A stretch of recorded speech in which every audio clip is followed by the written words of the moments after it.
कुशीनगर के international airport से दोबारा उड़ान की तैयारियां अंतिम चरण में है। अगर सब कुछ ठीक रहा तो आने वाले 1 से 2 महीने में उड़ान सेवाएं फिर से शुरू हो जाएंगी।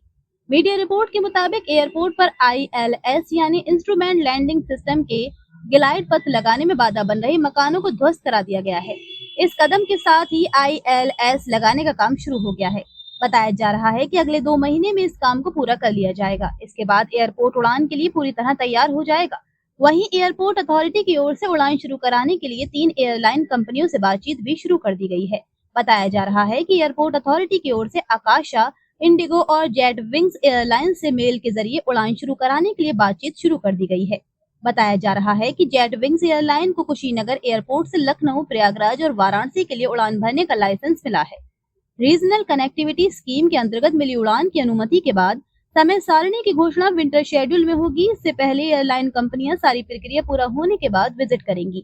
इसके बाद उड़ान के लिए सहमति देंगी। फिलहाल इन कंपनियों को एयरपोर्ट की अपडेटेड स्थिति से अवगत कराया जा रहा है। हालांकि इस जेटविंग्स को पूर्व में बोधगया, लखनऊ, बरेली, दिल्ली, आगरा से उड़ान के लिए भी लाइसेंस मिला था, लेकिन कंपनी उड़ान शुरू नहीं कर सकी थी। उड़ान सेवा के लिए कंपनी ने 80 सीटर बॉम्बार्डियर 400Q विमान की खरीद कर ली है।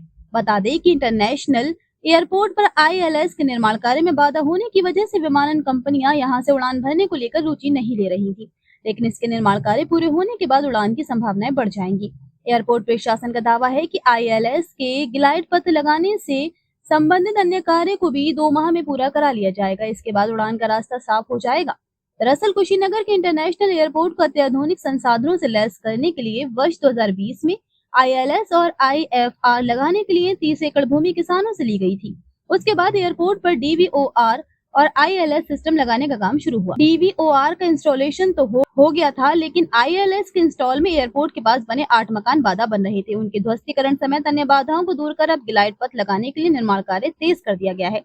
बता दें कि 20 अक्टूबर 2021 को प्रधानमंत्री नरेंद्र मोदी ने एयरपोर्ट का उद्घाटन किया था। प्रधानमंत्री के मंच से ही तत्कालीन नागर विमानन मंत्री ज्योतिरादित्य सिंधिया ने कुशीनगर से दिल्ली, कोलकाता और मुंबई के लिए उड़ान सेवा की घोषणा की। उसी दिन स्पाइस जेट ने उड़ान की समय सारणी भी जारी कर दी। दिल्ली की उड़ान रुक रुक कर जारी रही। कोलकाता की 2 दिन होकर बंद हो गई। मुंबई की उड़ान शुरू ही नहीं हुई।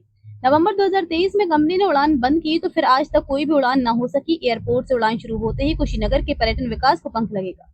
इसके अलावा कुशीनगर समेत बिहार के पश्चिमी जिलों के लोगों को देश के बड़े शहर या विदेशों में जाने के लिए लखनऊ, दिल्ली और मुंबई नहीं जाना पड़ेगा। वहीं अंतर्राष्ट्रीय पर्यटक स्थली कुशीनगर में आने के लिए बौद्ध श्रद्धालुओं के आवागमन की सुविधा मिलने पर संख्या में बढ़ोतरी हो जाएगी। पर्यटन विकास को पंख लग जाएंगे। पर्यटकों को यहां आने के लिए वाराणसी, दिल्ली और लखनऊ स्थित एयरपोर्ट पर उतरकर कार या बस से आना पड़ता है।